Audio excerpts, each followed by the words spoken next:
I had always been skeptical of the supernatural, brushing off ghost stories as mere figments of overactive imaginations. As a single mother working tirelessly to provide for my daughter, Emily, I rarely had time to entertain such fantasies. But that all changed the night I first heard the laughter. It was a crisp autumn evening, the kind where the chill in the air seems to seep into your bones. Emily had gone to stay with her grandparents for the weekend, leaving me alone in our quaint, two-story house. I relished the rare peace and quiet, planning to indulge in a hot bath and a good book. The house was unusually still, the only sounds being the occasional creak of the old wooden floors and the distant hoot of an owl. I had just settled into the bathtub, the steam rising around me, when I heard it, a child's laughter. Light, airy, and unmistakably coming from inside the house. My heart skipped a beat. I strained to listen, thinking perhaps it was a trick of my imagination. But then, there it was again, louder this time, followed by the soft patter of tiny footsteps running down the hallway.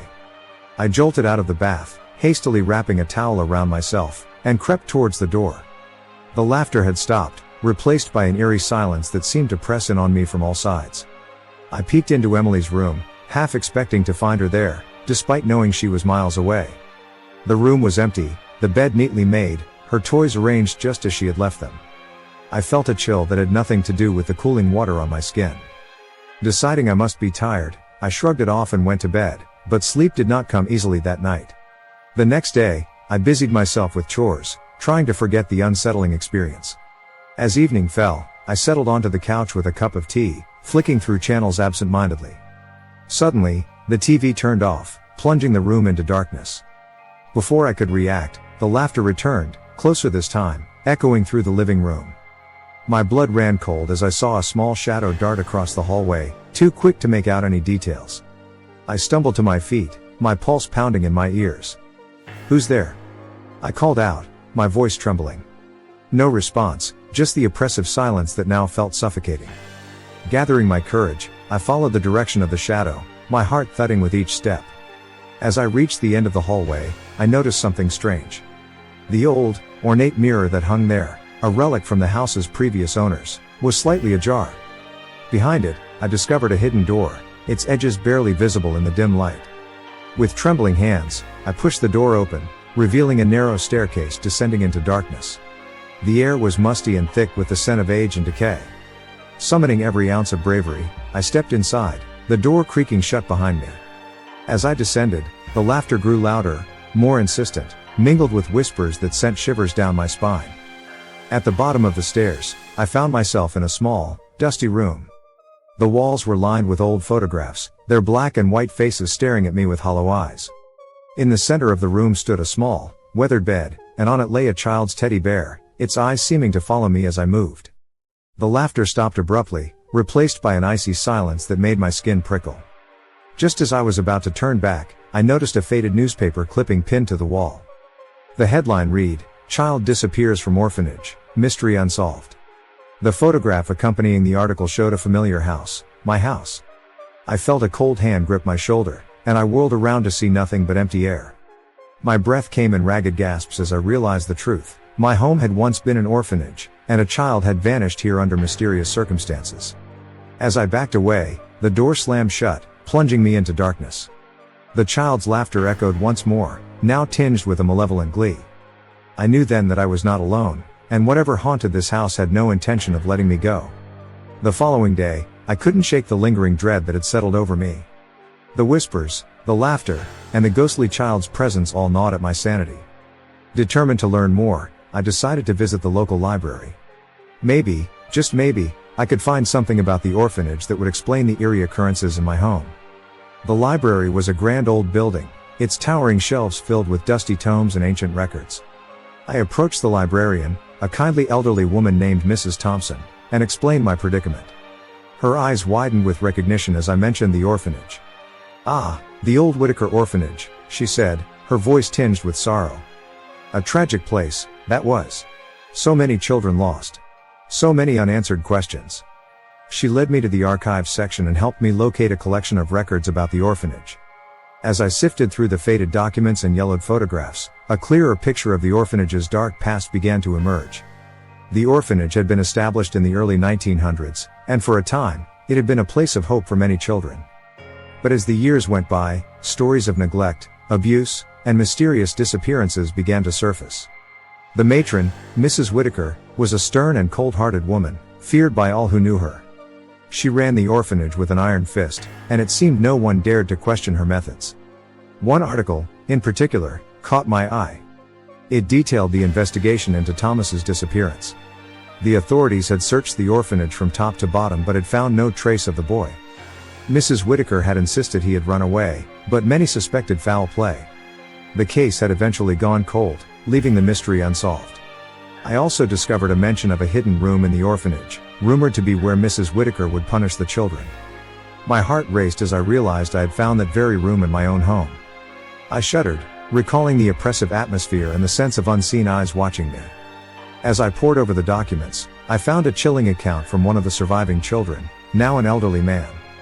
He spoke of strange rituals and whispered incantations that Mrs. Whitaker would perform late at night. He claimed that she had been involved in some dark practice, though his account was dismissed as the ravings of a traumatized child. With this new information, I felt both closer to and further from understanding the truth. Thomas's spirit was trapped, but why? What had happened to him, and how could I help? The questions swirled in my mind as I made my way back to the narrow staircase, my resolve strengthening with each step. As I ascended, the laughter faded, replaced by a heavy silence. I reached the top of the stairs and pushed the hidden door open, stepping back into the familiar hallway of my home. The contrast between the oppressive atmosphere below and the normalcy of the house above was jarring. I returned to the living room, the eerie events weighing heavily on my mind. I needed to know more about the house's history and the orphanage it had once been. Determined to uncover the truth, I spent the next few hours researching online, sifting through old records and archives. The more I dug, the darker the story became. The orphanage had been plagued by reports of neglect and mistreatment. Children had gone missing, their disappearances shrouded in mystery and never fully explained. Thomas was just one of many who had vanished without a trace. I found an old article about the orphanage's matron, a woman named Mrs. Whitaker. She had been a strict and imposing figure, feared by the children in her care. Rumors hinted at her involvement in the disappearances, but nothing had ever been proven. As I pieced together the fragments of the past, a sense of dread settled over me. It was clear that Thomas's disappearance was no accident. Something sinister had happened in this house, and his spirit was still bound to it, seeking justice or perhaps vengeance. A sudden crash from the kitchen jolted me out of my thoughts. I jumped up, my heart racing, and cautiously made my way toward the sound. The kitchen was empty, but the window had been thrown open, the curtains billowing in the night breeze. I closed the window, trying to shake off the unease that clung to me. As I turned to leave, I caught a glimpse of a small, shadowy figure reflected in the glass, a child standing just behind me. I spun around, but there was no one there. A whisper, barely audible, brushed against my ear, "Find me." I knew then that there was no turning back. I had to uncover the truth about Thomas and the orphanage, no matter where it led. The fate of his restless spirit, and perhaps my own sanity, depended on it. The following days passed in a blur. Although Thomas's spirit had found peace, the darkness that hung over my home hadn't entirely lifted. The whispers had ceased, but a heavy, oppressive feeling lingered, as if the house itself held its breath, waiting for the next chapter of its tragic story to unfold. I knew there were more secrets buried within these walls, and I was determined to uncover them. The orphanage's grim history demanded justice, and the children who had suffered here deserved to have their stories told. With this in mind, I delved deeper into the records I had found, searching for any clues that might lead me to the truth. One evening, as I was sifting through old blueprints of the house, I noticed something odd. There was a section of the basement that didn't appear on the current floor plan, a hidden chamber that had been walled off. My heart raced as I realized this could be the key to uncovering the orphanage's darkest secrets. Armed with a crowbar and a flashlight, I descended into the basement once more. The air was thick with the scent of mold and decay, and the oppressive silence pressed in around me. I found the wall indicated on the blueprint and began to pry at the bricks, my hands trembling with a mix of fear and anticipation. After what felt like an eternity, the last brick gave way, revealing a narrow passageway shrouded in darkness. The air that wafted out was cold and stale, carrying with it the faint, sickly sweet scent of something long dead. I hesitated for a moment, steeling myself, before stepping inside. The passageway led to a small, dimly lit chamber, the walls lined with shelves filled with old books and strange artifacts. In the center of the room stood a large, ornately carved wooden chair, its surface darkened with age. Chains dangled from its arms and legs, their purpose chillingly clear. As I explored the room, I found a leather-bound journal tucked away on one of the shelves. The cover was worn, the pages yellowed with age, but the handwriting was still legible. It was Mrs. Whitaker's journal, and within its pages lay the horrifying truth of what had happened in this house. Her entries began innocuously enough, detailing the daily operations of the orphanage. But as I read on, the tone grew darker, more sinister. She wrote of her frustrations with the children, her belief that they needed discipline to cleanse them of their supposed wickedness. The journal described punishments that grew increasingly cruel and sadistic, culminating in the account of the ritual she believed would purify the children's souls. I shuddered as I read her description of the rituals, the twisted incantations, and the horrific acts she had committed in the name of her warped sense of duty. The final entry detailed her plans for the night Thomas disappeared. She had believed he was the key to unlocking some dark power, and she had sacrificed him in a grisly ceremony meant to bind his spirit to the house. A cold dread settled over me as I realized the extent of her madness. The whispers, the laughter, the ghostly presence, all were the echoes of the children who had suffered and died here, their spirits trapped by Mrs. Whitaker's malevolent actions. As I set the journal down, a sudden, sharp cry pierced the silence. I spun around, my flashlight beam sweeping across the room, but I saw nothing. The cry came again, louder this time, followed by the sound of chains rattling. My blood ran cold as I realized the sound was coming from the chair. With shaking hands, I approached the chair, the air growing colder with each step. As I reached out to touch the chains, a forceful blast of wind knocked me backward, and the chamber was plunged into darkness. The flashlight flickered, casting eerie shadows on the walls. In the dim light, I saw them, the ghostly figures of children, their faces twisted in pain and fear. They surrounded the chair, their eyes pleading, their mouths moving silently. The air was thick with their sorrow, their anguish almost palpable. A soft, sorrowful voice broke through the silence. "Help us." Tears filled my eyes as I realized the full extent of the tragedy that had unfolded in this house. These children had suffered unimaginable horrors, their spirits trapped in eternal torment. I had to find a way to free them, to bring an end to the nightmare that had haunted this place for so long. Summoning every ounce of courage, I spoke aloud, my voice trembling but resolute. "I will help you. I promise." The ghostly figures seemed to waver, their forms flickering like candle flames. The sorrow in the air grew heavier, pressing down on me, but I held my ground. As the figures began to fade, one final, whispered word echoed through the chamber: "Basement." The flashlight flickered again, and the room was plunged into total darkness. When the light returned, the ghostly figures were gone, leaving me alone in the silent, oppressive chamber. I knew what I had to do. The basement held the key to freeing these tormented spirits, and I would not rest until I had uncovered the truth. The following night, I prepared myself for what I knew would be another confrontation with the dark history of the orphanage. Armed with the journal, a stronger flashlight, and a sense of grim determination, I descended into the basement once more. The walls seemed to close in around me, the darkness almost tangible. I made my way to the hidden door at the back of the basement, the memory of the small, unmarked grave fresh in my mind. As I stepped inside the passageway, the cold, stale air greeted me once more. The whispers returned, louder and more insistent, guiding me toward a part of the basement I had yet to explore. The passageway led me to a heavy, iron door, its surface covered in rust and cobwebs. It looked ancient, as if it hadn't been opened in decades. My heart pounded as I pushed it open, the hinges groaning in protest. Beyond the door was a large, underground chamber, dimly lit by a series of flickering, ancient lanterns. The sight that met my eyes was nothing short of horrifying. Rows of small, makeshift graves filled the chamber, each one marked by a simple wooden cross. The air was thick with the scent of decay, and the oppressive silence was punctuated only by the faint sound of dripping water. I approached the nearest grave, my heart heavy with sorrow and dread. As I knelt beside it, the whispers grew louder, forming words that sent chills down my spine. "She took us all."